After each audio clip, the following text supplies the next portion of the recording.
London, 1872. The fog did not hide sins in Mayfair. It only made them look more beautiful. On mornings like this, the city did not feel alive. It felt curated, as if every carriage wheel, every distant church bell, every whisper behind velvet curtains had been arranged by unseen hands to preserve the illusion of dignity. And nowhere did that illusion wear a finer face than inside the estate of Duke Alaric Harrington. They called him the Silver Duke. Not for his age, he was far too young for that softness of name, but for the way London seemed to bend light around him. His presence carried elegance like a blade carried sheen. Impeccable coats pressed to perfection, gloves never creased, boots that struck marble floors like final sentences. And yet, behind all that refinement, there was a reputation that never needed to be spoken aloud. He did not court scandal. He simply collected moments, brief, beautiful, consequence-free. Women of high society often spoke of him in fragments. A stolen glance at a winter ball, a laugh shared behind a column, a midnight carriage ride that ended before morning could ask questions. Nothing lasting, nothing promised, nothing remembered too clearly. He never stayed long enough to be blamed. That was his charm, and perhaps his emptiness. That morning, the Duke stood in his private chamber as the fire in the hearth burned low and gold. The room was grand in the way only old aristocratic wealth could afford. Oak-paneled walls, oil portraits of ancestors who looked perpetually unimpressed, and heavy curtains that filtered the weak London light into something softer, almost forgiving. He was half-dressed. A white shirt hung open over his shoulders, sleeves rolled carelessly to his forearms. A waistcoat of deep charcoal silk rested nearby, waiting to complete the version of him the world expected.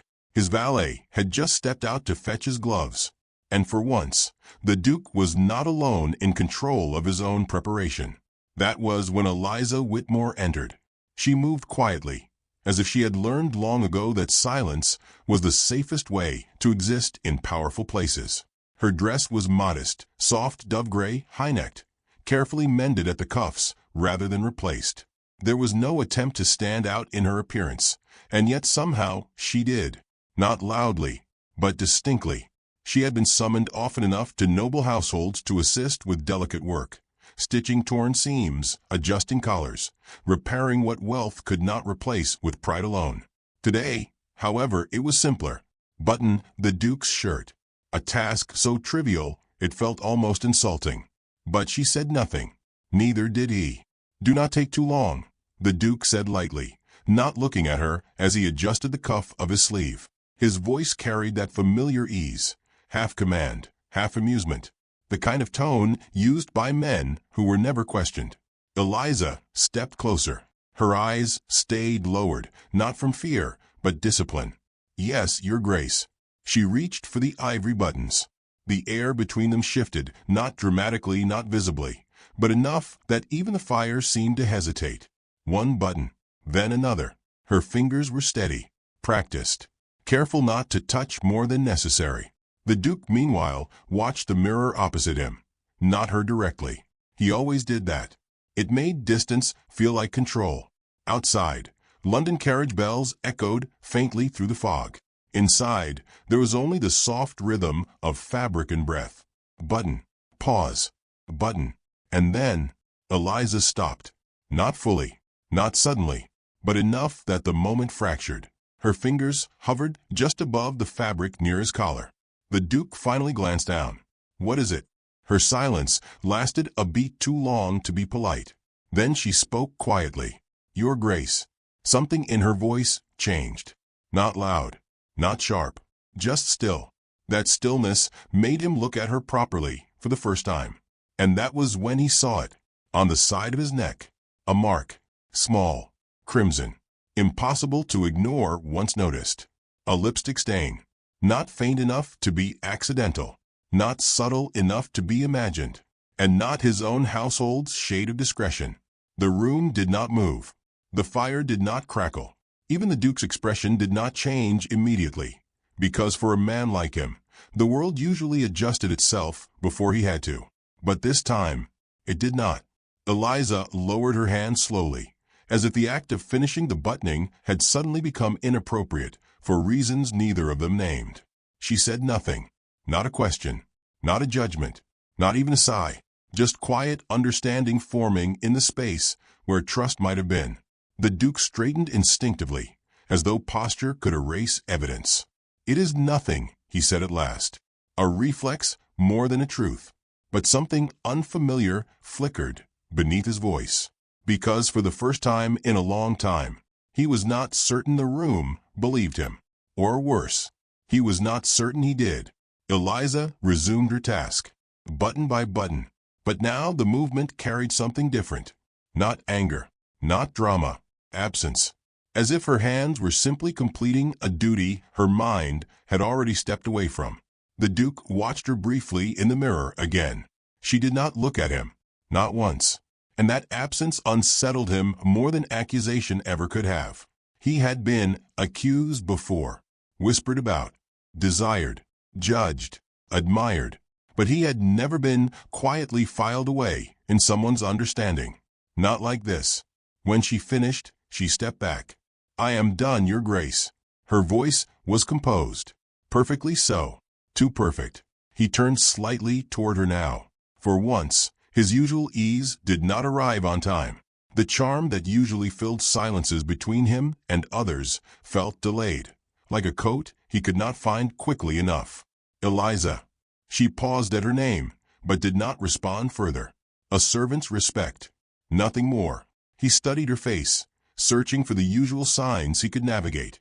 Embarrassment, curiosity, softness, admiration, anger. But there was nothing to grasp. Only calm distance. And beneath it, something more dangerous. Disappointment that did not ask permission to exist. Outside the chamber doors, distant footsteps approached. His valet returning, the world ready to continue as if nothing had changed. But inside, something had. The Duke lifted a hand to adjust his collar, but stopped midway, as if suddenly aware that even the smallest movement might confirm something he was not prepared to face. Eliza turned slightly, preparing to leave. That was when he spoke again, quieter this time, not playful, not commanding, just uncertain. "You did not say anything." She stopped at the door.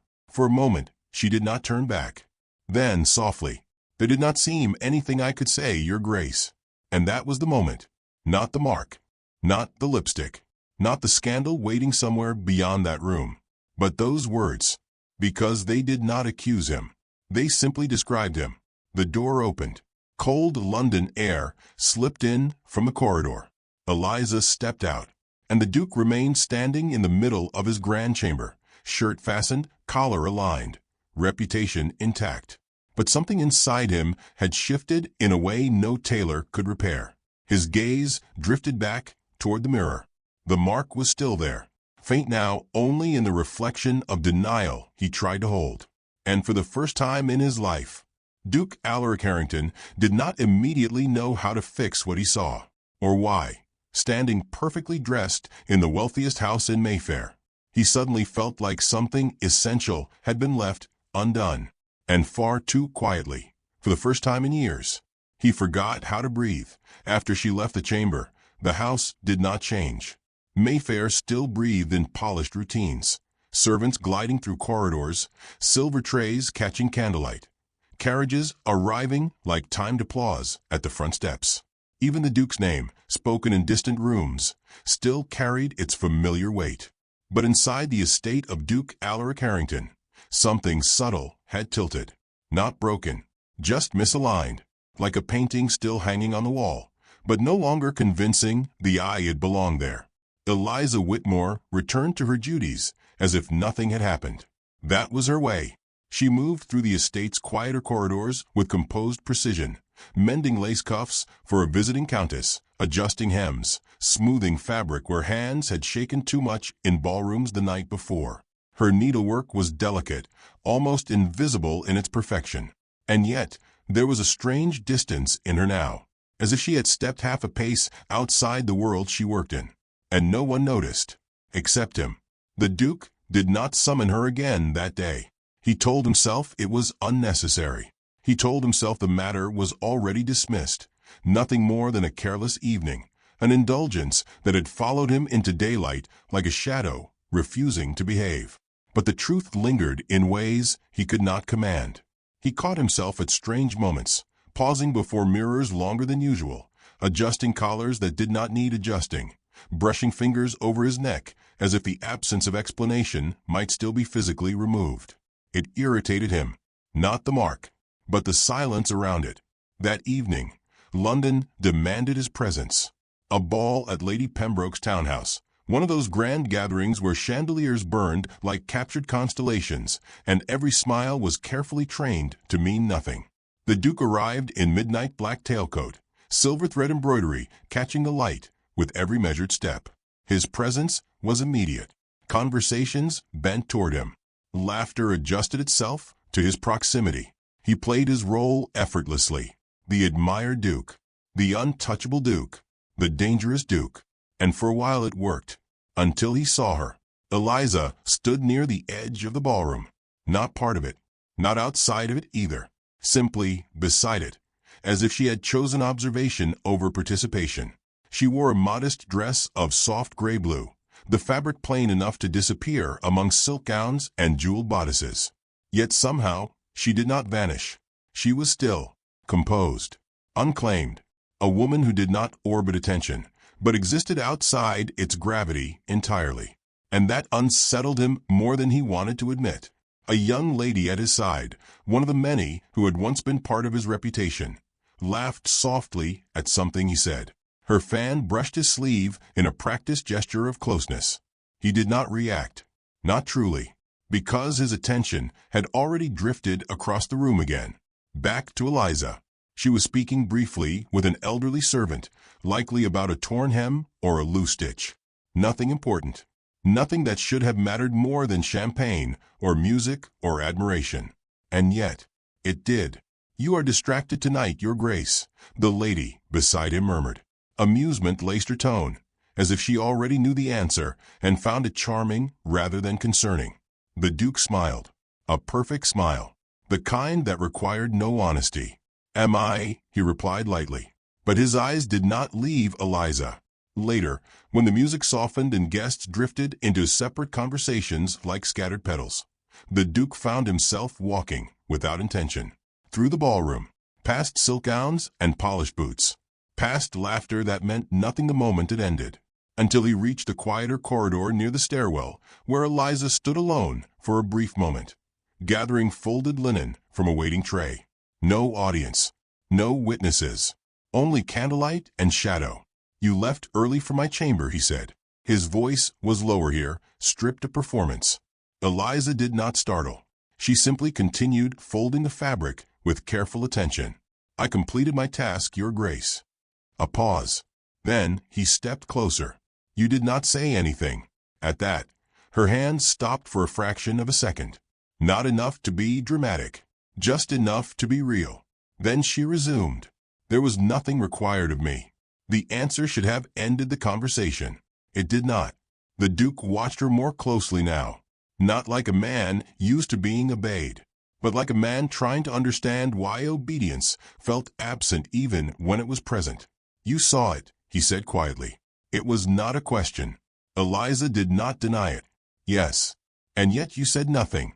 She finally looked up at him. Not fully, not challengingly, just enough for honesty to exist between them. Her expression was steady, unshaken, unembellished, free of performance. "I am not in the habit of speaking where my words will not change anything." That sentence landed heavier than anything shouted ever could. The Duke studied her. Most people around him filled silence with something: flattery, fear, curiosity, desire. Eliza did not. She allowed silence to remain exactly what it was: unmoved, unclaimed, undistorted. It was unfamiliar territory for him, and he hated how much he noticed it. "You think I would not have explanation?" he asked, a faint edge slipping into his voice now. Not anger, something closer to discomfort. Eliza lowered her gaze again, returning to the fold of fabric in her hands. "I think," she said gently, "that explanations are rarely what people ask for when they already know what they wish to believe." A pause. Then softer. and I think you are accustomed to being believed without having to defend yourself." The words should have offended him. Instead, they unsettled something deeper, because they were not cruel. They were accurate, and accuracy, he realized, was far less forgiving than judgment. From the ballroom, music swelled again, violins rising like a polished illusion of emotion. But in the corridor, everything felt stripped of ornament, just fabric, stone, breath, and the distance between a man who was always observed and a woman who observed without wanting to possess. "You are not angry," he said at last. It was not a relief. It was a question he did not know how to frame properly. Eliza paused, then answered simply, "No, Your Grace." A beat. Then, "I am only aware." That word lingered. Aware. Not wounded. Not jealous. Not offended. Just conscious of what others chose not to see, or chose not to care about. The Duke exhaled slowly. Something inside him resisted the simplicity of it. He was used to reactions that demanded response. This quiet understanding without demand left nowhere for him to stand. Eliza folded the final piece of linen and set it aside. "I should return," she said. A polite closure. A boundary drawn without ceremony. She curtsied slightly, not submissive, not distant. Simply appropriate. Then she turned to leave. And for reasons he could not yet name, the Duke spoke again. Not with command, not with charm, but with something dangerously close to uncertainty. "Eliza." She stopped, but did not turn. That difference mattered more than he expected. He hesitated. Words, for once, did not arrive dressed properly. Finally, he said, "You make it sound as if nothing reaches you." A pause. Then softer. "That cannot be true." Silence stretched. Not uncomfortable, but complete. Eliza turned her head slightly, just enough for her voice to carry back to him. "It is not that nothing reaches me, Your Grace." A breath. Then, "It is that I do not stay where I am not wanted to remain." And then she left. No lingering glance. No hesitation at the door. Just departure, clean and unperformed. The Duke stood alone in the corridor. Behind him, the ballroom continued its illusion of warmth and meaning. Ahead of him, silence stretched where she had been. And for the first time since the world learned his name, Duke Alaric Harrington did not know whether he had just been dismissed, or quietly understood for the first time in his life. And somehow, the second possibility felt far more dangerous. The days after the ball did not announce themselves with drama. No scandal broke in newspapers. No accusations arrived at his door. No one questioned the Duke of Harrington in Parliament. London, as always, moved forward without looking back. And yet, inside the Duke's estate, something had begun to echo. At first, it was subtle. A corridor that felt longer than it used to. A morning that took too much effort to begin. A silence in rooms that were never truly silent before. Even the house itself, once a proud extension of aristocratic certainty, now felt like it was waiting for instructions it no longer trusted. The Duke noticed it most in the smallest absences. Eliza Whitmore no longer passed through the upper corridors at the usual hour. No soft footsteps near the linen room. No careful folding of fabric in the servant's light. No quiet presence at the edges of rooms where conversation was too loud and meaning too shallow. At first, he assumed it was coincidence. Then he assumed it was rotation of duties. Then, when neither explanation satisfied the emptiness, that she had simply been reassigned. But none of those thoughts eased anything. One afternoon, he asked his steward. A simple question. Too simple. "Where is Miss Whitmore assigned this week?" The steward hesitated. Just slightly. Enough for the Duke to notice. "She submitted her resignation, Your Grace." The words did not land immediately, as if the mind refused to translate them into consequence. "Resignation," the Duke repeated, slower now. "Yes, Your Grace." 2 days passed. The steward continued speaking, something about notice periods, arrangements, references. But the Duke heard none of it clearly, because his attention had already drifted somewhere else. To the corridor where she used to stand. To the chamber where she once quietly buttoned a shirt he had not thought twice about wearing. to a silence he had assumed was temporary. That evening, the house felt larger, not physically, but in a way that made him aware of distance between rooms that used to feel connected. He walked through the gallery lined with ancestral portraits. They watched him the same way they always had, expressionless, judging without language. But tonight, even their silence felt familiar compared to the absence elsewhere. He stopped in front of a mirror in the east corridor, adjusted his collar, a habit, a reflex, something he used to do without thought. But his hands paused halfway, because, for a brief, disorienting moment, he could not remember why it mattered so much. The Duke left the estate that night, not for pleasure, not for duty, but for distraction.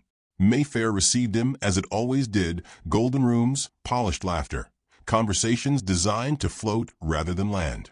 Women smiled when he entered. Men nodded with envy. Everything responded to him correctly. Everything behaved as expected, and yet nothing reached him. A lady laughed softly at something he said. He smiled back, perfectly, but the sound felt distant, as if it belonged to another version of him, another life, one that still made sense. Later that night, he found himself alone on a balcony overlooking the city.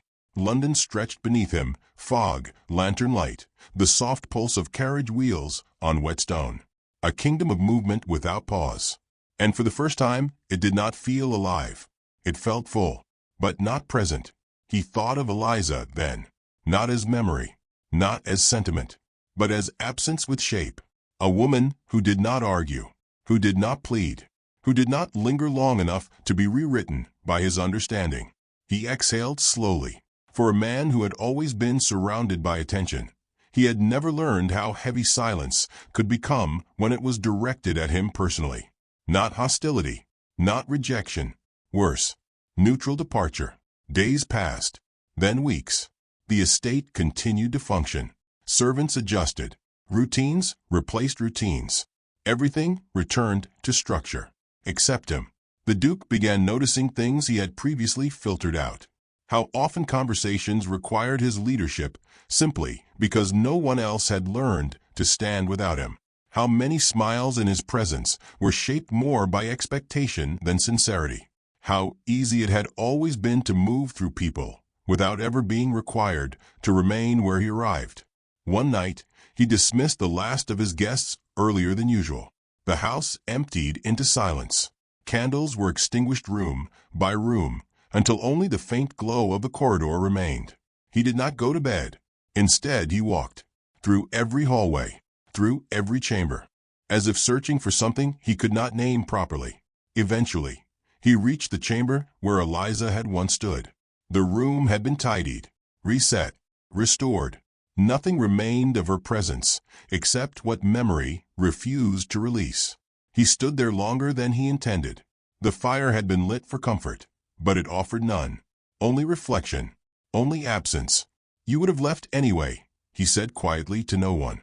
The words did not sound like accusation, not even like certainty, more like something rehearsed too late to matter. Silence answered him, as it always did now. And in that silence, something uncomfortable began to form. Not regret in its usual aristocratic sense, not guilt softened by privilege, but recognition that he had never once asked what it meant to be understood by someone who did not want anything from him. And worse, that he had assumed she would always remain long enough for him to figure it out later. He left the chamber, but the house no longer felt like his own in the same way. The corridors that once responded to his presence now simply existed around him, unmoved, unimpressed, unchanged. In the following days, he reduced his appearances in society. Attendance at gatherings became sporadic. Engagements were shortened. Conversations that once flowed effortlessly now felt like performances he could no longer fully believe in. People noticed. They always noticed change in men like him, but no one understood its origin. And Eliza Whitmore, once a quiet figure in the background of his life, became something stranger in his mind. Not absence, not memory, but a measure of everything he had moved through, without ever learning how to remain still inside it. One evening, standing alone in his study, surrounded by letters he no longer felt motivated to sign, the Duke finally admitted something he had avoided forming into thought.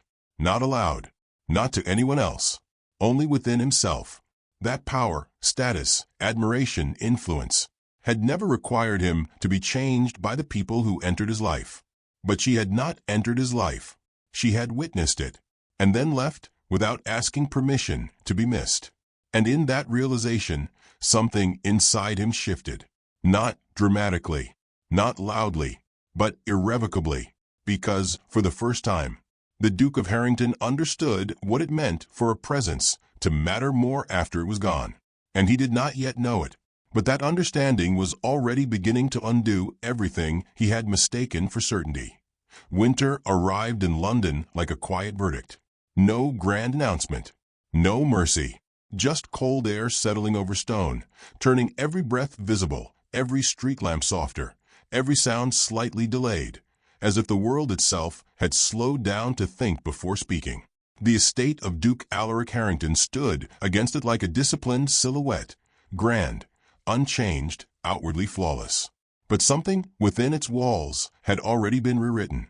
For months, he had not been the man London remembered. He still appeared when required, still signed what needed signing, still stood where titles demanded he stand. But the ease was gone. What remained was effort and awareness. Too much awareness. Of silence, of absence, of everything that no longer reacted to him in the way it once did. Especially one absence. Eliza Whitmore. Her name no longer belonged to his household records, yet it lingered in places ink could not reach. In the fold of a curtain she once adjusted without being asked. In the corridor where her footsteps used to pass like quiet certainty. In the memory of a moment he could not undo, the lipstick mark that had not been the scandal, but the beginning of seeing himself differently. That evening, the Duke stood before his mirror longer than necessary. Not out of vanity, out of hesitation. His coat was properly tailored, his collar immaculate.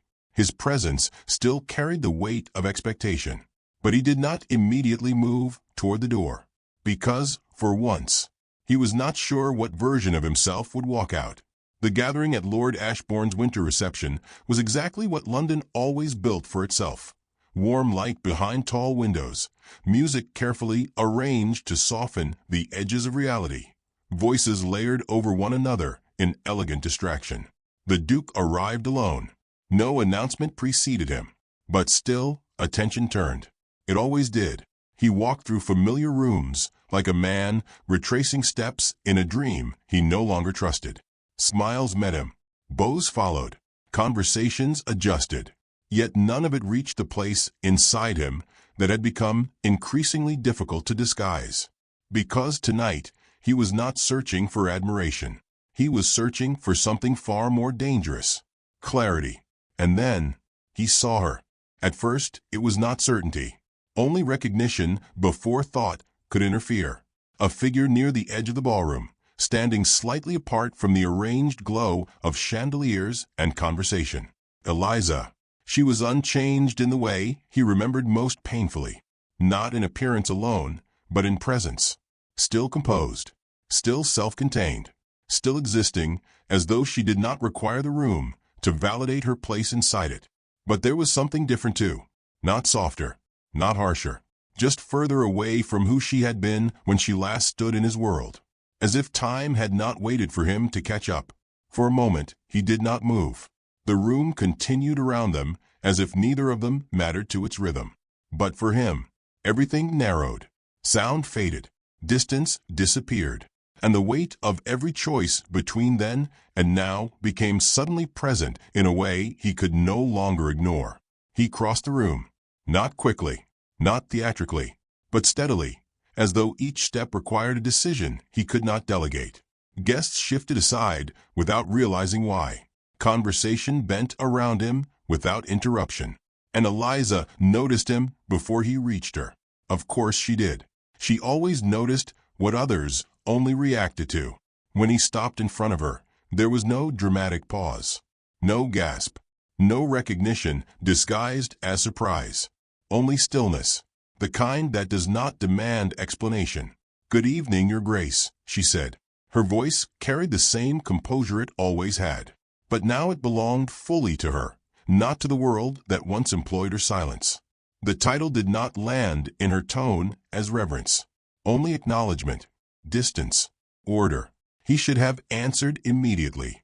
He did not, because for the first time in his life, he was aware that every familiar response he owned felt insufficient. Instead, he studied her, not as he used to, not as someone who evaluates presence, but as someone trying to understand what remains when expectation is removed. "You left," he said at last. Not accusation, not relief, just truth finally spoken, without decoration. Eliza did not deny it. "Yes." A pause. Then, "I said I would complete my duties." Something almost imperceptible shifted in his expression. "Was that all I was to you?" he asked quietly. The question surprised even him, because it was not carefully shaped. It was simply what remained after everything else failed to matter. Eliza looked at him then, fully, not through courtesy, not through obligation, but directly. And for the first time, he did not feel observed as a duke, only as a man who had once been witnessed too clearly to be misunderstood again. "No," she said softly. That single word changed the air between them. Then she continued, steady and unhurried. "You were never nothing, Your Grace." A pause. And that was the problem. Silence followed, not uncomfortable, but complete. Around them, music continued. Laughter continued. Life continued, insisting it was the main event. But here, between them, something older than performance held its place. "I did not know how to remain," he admitted. The words came without polish, without defense. "I thought I could continue as I always had." He hesitated. Then, quieter. "I was wrong." Eliza did not respond immediately. She did not rush to comfort him. She did not soften the weight of what he had become aware of too late. Instead, she let the silence do what it had always done best between them, tell the truth without interruption. Finally, she said, "Knowing that is not the same as becoming different." A pause. Then, gentler, not forgiveness, not invitation, just clarity. "But it is the beginning of it." The Duke exhaled slowly. For a moment, the world around him seemed less distant. Not because it had changed, but because something inside him had stopped resisting what it was. "I do not expect you to return to what I was," he said. A pause. Then honesty sharpened by restraint. "I would not wish that on you." Eliza's gaze did not waver. "That is good," she replied, because she understood what many never did. That regret is not transformation, only recognition. A long silence passed between them, and in that silence, something neither of them named took shape, not reconciliation, not restoration, but possibility without illusion. "I do not know what I am asking for," he said finally. The confession was quieter than anything he had ever said in a room full of people. "But I know I cannot return to what I was before I saw what I have become." Eliza studied him for a long moment, not searching for the man he used to be, but for evidence of what had begun to replace him. And slowly, something in her expression softened, not into acceptance, but into recognition of effort that was no longer performative. "You are still learning," she said. Not question. Statement. "Yes." A beat. Then, almost imperceptibly, "I am." For the first time that night, she moved slightly closer. Not enough to close distance, but enough to acknowledge it no longer needed to remain absolute. Outside, winter pressed gently against the windows. Inside, music carried on as if nothing important was happening at all. But something was. Not dramatic, not final, not yet complete. Eliza spoke quietly. "Then do not ask to be chosen as you were." A pause. "Ask to become someone who does not require forgetting to be understood." The words did not wound him. They anchored him. He nodded once, not in agreement alone, but in acceptance of weight. And in that moment, something neither of them named as love, but which had survived absence, distance, and silence, did not end. It changed shape. When he finally spoke again, it was not a declaration, not a plea, Just truth held steady enough to remain. I am here. A pause. Then softer. And I am not leaving this time. Eliza did not answer immediately. But she did not step away either. And that was the beginning of something no title could protect him from. Not redemption. Not perfection. But presence. Real presence. The kind that does not arrive to be admired, only to stay.